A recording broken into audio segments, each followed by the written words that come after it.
दोस्तों, आप लोग सुन रहे हैं फोर्ड्स की कहानियाँ। चलते हैं कहानी की ओर। रामकलिया। जी हाँ, यही तो नाम था उस लड़की का। 16 वर्ष की रामकलिया अपने माँ बाप की इकलौती संतान थी। उसके माँ बाप उसका बहुत ख्याल रखते थे और उसकी हर मांग भी पूरी करते थे। और यहाँ तक कि हमारे गांव जवार के बड़े बुजुर्ग बताते हैं कि गांव क्या, पूरे जवार में सबसे पहले साइकिल रामकलिया के घर पर ही खरीदी गई थी। उस साइकिल को देखने के लिए पूरा गांव जवार टूट पड़ा था।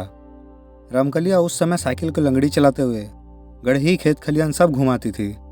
रामकलिया बहुत ही नटखट थी और लड़कों जैसी मटरगस्ती करती रहती थी।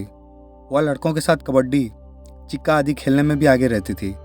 एक बार कबड्डी खेलते समय गलगोधी करने को लेकर झगड़ा हो गया और देखने वाले तो यहाँ तक बताते हैं कि रामकलिया ने विपक्षी टीम के लड़कों को दौड़ा दौड़ा कर मारा था, पानी पिला पिला कर मारा था। किसी के दांत से खून निकल रहा था तो कोई चिल्लाते हुए अपने घर की ओर भाग रहा था। रामकलिया से उससे हमउम्र लड़के पंगा लेना उचित नहीं समझते थे, क्योंकि उसके हमउम्र लड़के उसे उजड़ू और झगड़ालू टाइप की लड़की मानते थे। कोई भी उसके मुंह लगना पसंद नहीं करता था। हाँ, यह बात अलग थी कि सभी लड़के उससे डरते थे। मई का महीना था, कड़ाके की गर्मी पड़ रही थी। रामकलिया खरखर दोपहरिया में अपनी साइकिल उठाई और गांव से बाहर अपने बगीचे की ओर चल दी। उसका बगीचा धोबरिया गढ़ई के किनारे था। इस बगीचे में आम और महुए के पेड़ों की अधिकता थी। यह बगीचा गांव से लगभग 1 किलोमीटर की दूरी पर था। बगीचे में पहुंचकर पहले तो रामकलिया खूब साइकिल हनहनाई, पूरे बगीचे में दौड़ाई और पसीने से तरबतर हो गई। उसने बगीचे के बीचों बीच एक मोटे आम के पेड़ के नीचे साइकिल खड़ी करके अपने दुपट्टे से चेहरे का पसीना पोंछने लगी। पसीना उसीना पोंछने के बाद पता नहीं रामकलिया को क्या सूझा कि वह उसी पेड़ के नीचे अपना दुपट्टा बिछाकर उस पर लेट गई। बगीचे में लेटे लेटे ही रामकलिया का मन पंछी जैसा उड़ने लगा। वह सोचने लगी कि उसके बाबूजी उसके लिए एक वर की तलाश कर रहे हैं। वह थोड़ा संकुचाई, थोड़ा मुस्कुराई और फिर सोचने लगी, एक दिन एक राजकुमार आएगा और उससे ब्याह कर ले जाएगा। पता नहीं वह कैसा होगा, कौन होगा, कहाँ का होगा।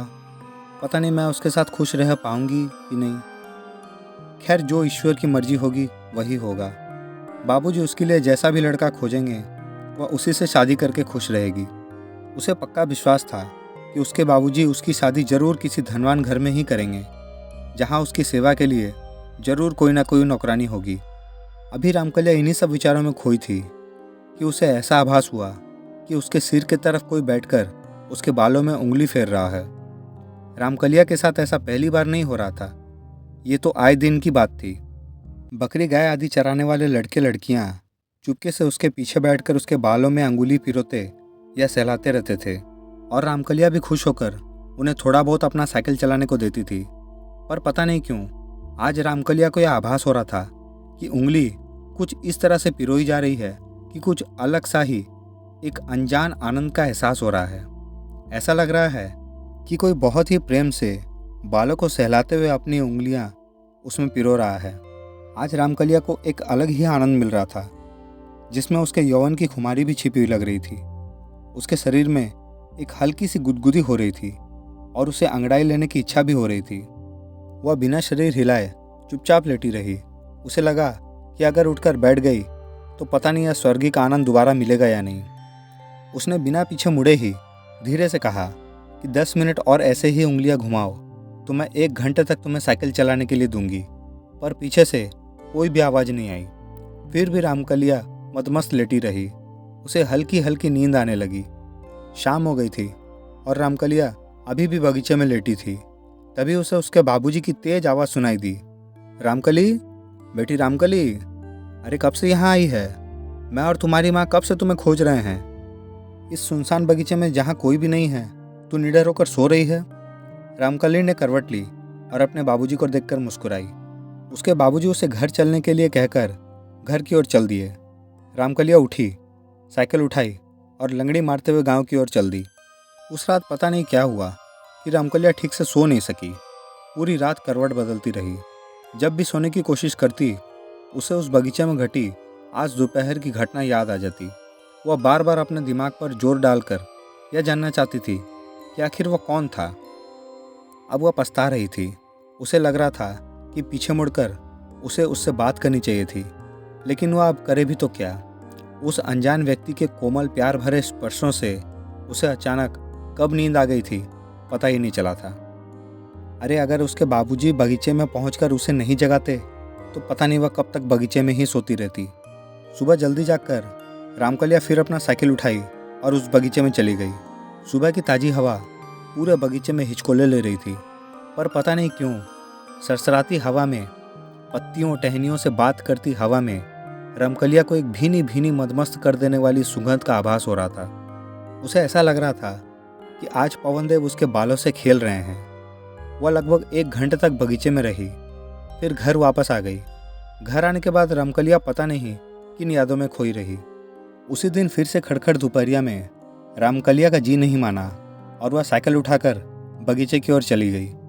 बगीचे में 3-4 राउंड साइकिल दौड़ाने के बाद रामकलिया एक आम के पेड़ के नीचे सुस्ताने लगी। उसे कुछ सूझा।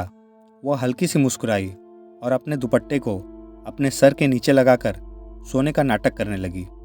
अभी रामकलिया को लेटे 2-4 मिनट भी नहीं हुए थे कि उसे ऐसा लगा कि कोई उसके बालों में अंगुली पिरो रहा है। वह कुछ बोली नहीं, पर धीरे धीरे अपना हाथ अपने सर पर ले गई। वह उस अंगुलियों को पकड़ना चाहती थी जो उसके बालों में घुसकर बालों से खेलते हुए उसे एक सुखद आनंद की अनुभूति करा रही थी। पर उसने जैसे ही अपना हाथ अपने सर पर रखा, वहाँ उसे कुछ नहीं मिला, पर ऐसा लग रहा था कि अभी भी कुछ उंगलियां उसके बालों से खेल रही है। रामकलिया को बहुत ही अचंभा हुआ और वह तुरंत उठकर बैठ गई। पीछे सर घुमाकर देखी तो गजब हो गया, पीछे तो कोई भी नहीं था। उसे लगा कि शायद जो था वह इस पेड़ के पीछे छिप गया हो, पर फिर उसके मन में एक बात आई कि जब वह अपना हाथ अपने सर पर ले गई थी तो वहाँ कुछ नहीं मिला था, फिर भी बालों में अंगुलियों के सुखद स्पर्श कैसे लग रहे थे। अब वह उठकर खड़ी हो गई और पेड़ के पीछे चली गई, पर वहाँ भी कोई नहीं था। अब वह बगीचे के आसपास दौड़ लगाई, पर उसे कोई नहीं दिखा। फिर वह अपने साइकिल के पास आई और तेजी से चलाते हुए गांव की ओर भागी। उसे डर तो नहीं लग रहा था, पर कहीं ना कहीं एक रोमांचित अवस्था जरूर बन गई थी, जिससे उसके रोंगटे खड़े हो गए थे। आज की रात फिर रामकलिया सो नहीं पाई।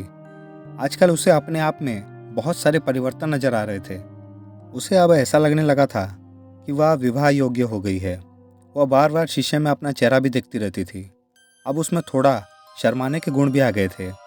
बिना बात किए ही कुछ याद करके उसके चेहरे पर एक हल्की सी मुस्कान फैल जाती थी। पता नहीं क्यों उसे लगने लगा था कि उसके बालों से खेलने वाला कोई गांव का नहीं, बल्कि कोई दूसरा सुंदर युवा है जो प्यार से वशीभूत होकर उसके पास खींचा चला जाता है और चुपके से उसके बालों के साथ खेलने लगता है। फिर उसके दिमाग में आया कि वह जो भी है बहुत शर्मीला और साथ ही बहुत फुर्तीला भी है, क्योंकि पता नहीं कहाँ छूमंतर हो गया कि दिखाई ही नहीं। रामकलिया के दिमाग में बहुत सारी बातें दौड़ रही थी, पर सब सुखद एहसास से भरी, रोमांचित करने वाली ही थी। अब तो जब तक रामकलिया अपने बगीचे में जाकर 1-2 घंटे लेट नहीं लेती, तब तक उसका जी नहीं भरता। रामकलिया का प्रतिदिन बगीचे में जाना एक और अलौकिक प्रेम की ओर कदम बढ़ाना शुरू हुआ।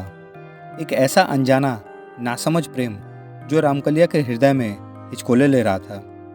वो पूरी तरह से अनजान थी इस प्रेम से, फिर भी हो गई थी इस प्रेम की दीवानी। पहली बार प्रेम के इस अनजाने एहसास ने उसके हृदय को गुदगुदाया था, एक स्वर्गिक आनंद जो उसके हृदय में उपजाया था। एक दिन सूर्य डूबने को था। चरवाहे अपने गाय भैंस बकरियों को हाँकते हुए गांव की ओर लिए जा रहे थे। अंधेरा छाने लगा था। ऐसे समय में रामकलिया को पता नहीं क्या सूझा कि वह अपनी साइकिल उठाई और बगीचे की ओर चली गई। आज उसने बगीचे में पहुंचकर साइकिल को एक जगह खड़ी कर खुद पास में खड़ी हो गई। उसे कुछ सूझ नहीं रहा था। उसे पता नहीं क्यों ऐसा लग रहा था कि कोई तो है जो अभी उसे इस बगीचे में बुलाया, और वह भी अपने आप को रोक नहीं सकी और खींचते हुए उस बगीचे की ओर चली आई। 2-4 मिनट खड़े होने के बाद रामकलिया थोड़ा तन गई। अपने सुकोमल हृदय को कठोर बनाकर बुदबुदाई, अगर यह इंसान ना होकर भूत निकला तो? खैर जो भी हो, मुझे पता नहीं क्यों इस रहस्यमय जीव से मुझे प्रेम सा हो गया है। भूत हो या कोई दैवी आत्मा, अब तो मैं इससे मिलकर ही रहूंगी। इंसान इंसान को अपना बनाता है। मैं अब इस दैवी आत्मा को अपना हमसफर बनाऊंगी। देखती हूँ इस अनजाने अनसमझे प्यार का परिणाम क्या होता है। अगर वह इंसान नहीं है तो कौन है और किस दुनिया का रहने वाला है? कैसी है उसकी दुनिया? यह सब सोचती हुई रामकलिया अपने साइकिल का हैंडल पकड़ी और उसे डुगराते हुए बगीचे से बाहर आने लगी।